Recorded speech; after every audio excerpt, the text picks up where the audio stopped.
Alors, c'est pas aussi simple, parce qu'en vérité, l'Académie de Lille, c'est une grande académie. C'est la 3e en France après Versailles et Créteil, mais c'est une académie qui connaît des baisses d'effectifs scolaires dues à la baisse de la natalité depuis plusieurs années, quasiment depuis 2012, et particulièrement ces 5 dernières années, l'Académie a perdu déjà 50 000 élèves.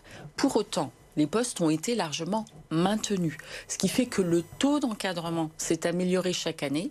Dans le premier degré, on a moins de 20 élèves par classe désormais. Et à la prochaine, en moyenne. Il y a quand même encore des classes où ils sont 28, 29, parfois 30. Alors, c'est vraiment de moins en moins, parce que ce soit en éducation prioritaire, en ruralité et en ville, en dehors de l'éducation prioritaire, désormais, les effectifs ont vraiment baissé. J'ai un mauvais exemple, dans la classe de mon petit garçon, en moyenne section, ils sont 31. Alors, en effet, c'est en moyenne section, ouais. D'accord. Alors, c'est en effet un exemple particulier, parce que la moyenne est vraiment en dessous de 20 maintenant, que ce soit d'ailleurs à la maternelle ou en élémentaire. Et à la prochaine rentrée, ce sera le cas, parce que la baisse d'effectifs qui est prévue, c'est moins 8 900 élèves. Ça fait quand même de la place dans les classes. Et moins 8 900 élèves, on pourrait nous retirer quasiment 500 emplois. On n'en retire que la moitié. Pourquoi ? Parce que la situation sociale de notre académie le mérite. Parce que, selon vous, la situation sociale du Nord-Pas-de-Calais que vous dites prendre en compte est différente. Absolument. Aussi. Au niveau national, la répartition des emplois, elle est faite aussi en fonction de caractères liés à la situation sociale des familles. Tout à fait.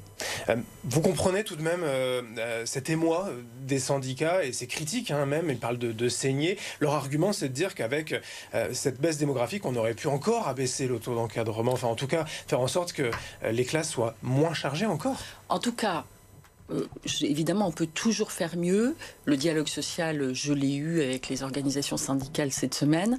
Je dois dire que nous atteignons la moyenne européenne de l'OCDE, enfin même la moyenne de l'OCDE, avec 19 élèves en moyenne par classe. Certes, il peut y avoir des disparités, ça dépend des situations, mais c'est quand même un résultat qui est important et qui fait que l'académie est beaucoup mieux encadrée que d'autres. Mais c'est légitime du fait de la situation sociale de notre académie.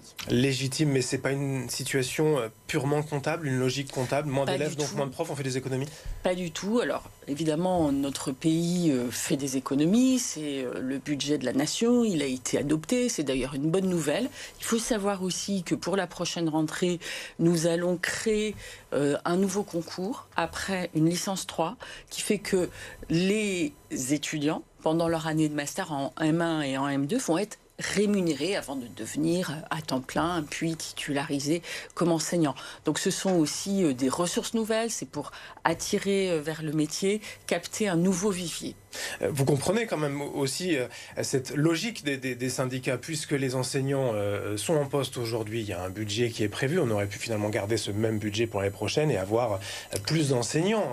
Il y a quand même cette volonté de faire des économies avant de réfléchir à l'encadrement des enfants. En fait, c'est plus compliqué que ça. D'abord parce qu'il y a des départs, il y a des arrivées, les enseignants avancent dans leur carrière, il y a des évolutions.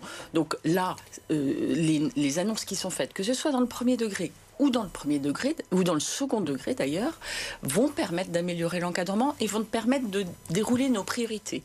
La ruralité, l'école inclusive, le remplacement qui vont être renforcés.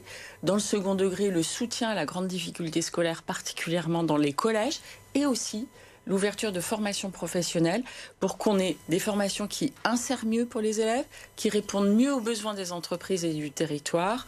Et nous avons mis pas mal de moyens pour la prochaine rentrée. Pour cette priorité, c'est la feuille de route que m'a donnée le président de la République. Pour rester en tout cas sur cette baisse démographique et donc cette baisse du nombre d'enseignants, est-ce qu'il y aura, c'est toujours le cas, des ouvertures de classes, des fermetures de classes, mais le solde finalement à l'arrivée dans la région, il sera Alors le travail sur la carte scolaire va débuter dans quelques semaines. C'est le travail du printemps, c'est un travail qui est fait en finesse, surtout en dialogue avec les élus, avec les maires, qui aura lieu au mois de mars et qui sera conduit au niveau de chacun département.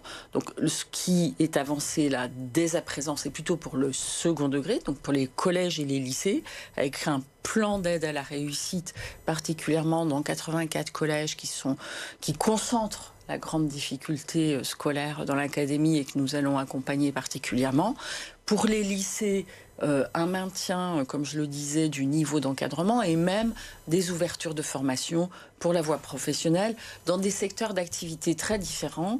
La réindustrialisation, les grands projets, je pense au nucléaire, au canal Seine-Nord, je pense aussi bien sûr au métier des soins et services à la personne ou au métier de la santé.